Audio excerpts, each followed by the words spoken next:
Assalamualaikum warahmatullahi wabarakatuh.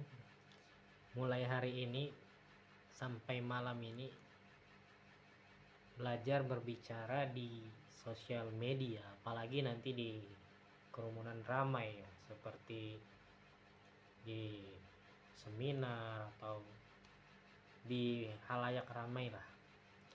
Membuat saya sadar ternyata nggak gampang untuk menjadi seorang public speaking dan butuh namanya jam terbang yang tinggi.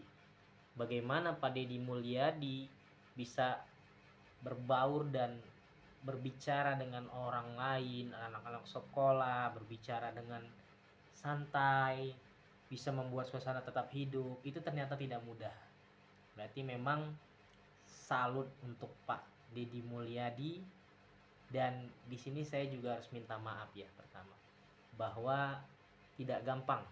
Saya sempat ya, artinya tetap namanya juga salah itu salah, yaitu kepada Bapak Hasan Nasbi sebagai kepala PCO kepresidenan ya, bahwa sempat mengatakan ada saat isu teror kepala babi di Tempo itu beliau mengatakan ya tinggal masak saja. Ya memang sih kalau dari secara etika dan kondisi saat itu, kalau menurut saya itu sangat-sangat ya nggak boleh gitu dong gitu.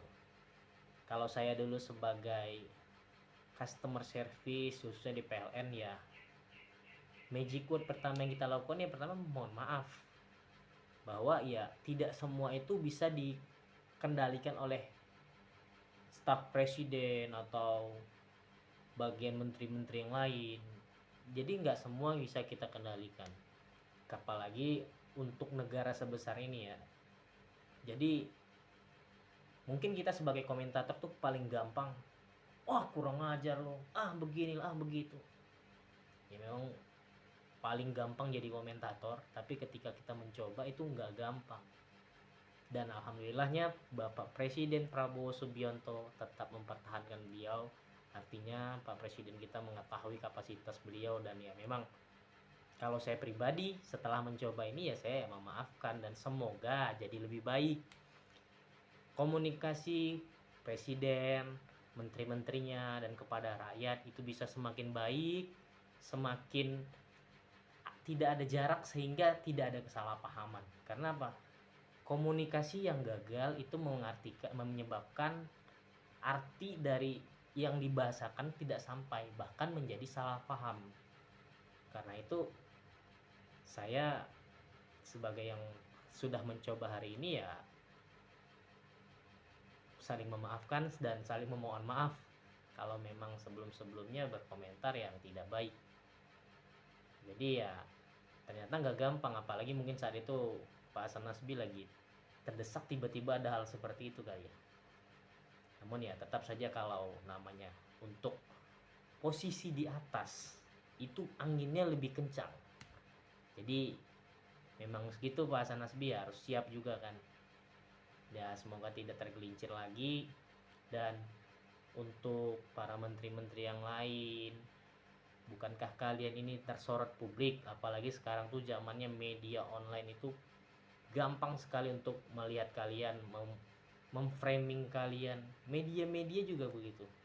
Jadi kalau ada bahasa jangan TNI dijadikan alat politik, itu semua omong kosong ya. Jangankan TNI, media semua jadi alat politik kok. Apapun itu semua jadi alat politik. Ojek online jadi alat politik. Jadi jangan bullshit lah, nggak usah ini.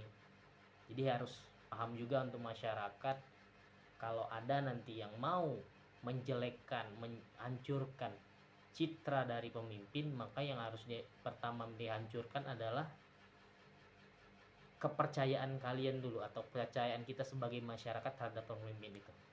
Kalau seandainya kalian udah rusak kepercayaannya, maka mereka lebih gampang untuk memanipulasi berita, menghasut-hasut sehingga orang benci.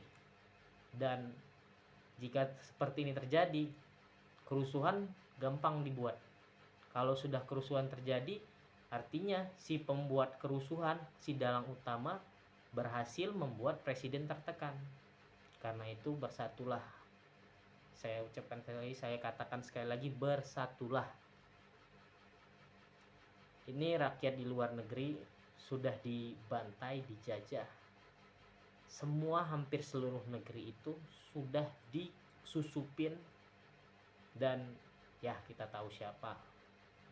Jadi kalau Indonesia mau damai, mau jaya, mau sukses, mau hidup indah di negeri yang indah ini, di negeri yang gampang makmur, gampang makanan tumbuh, maka bersatulah. Assalamualaikum warahmatullahi wabarakatuh.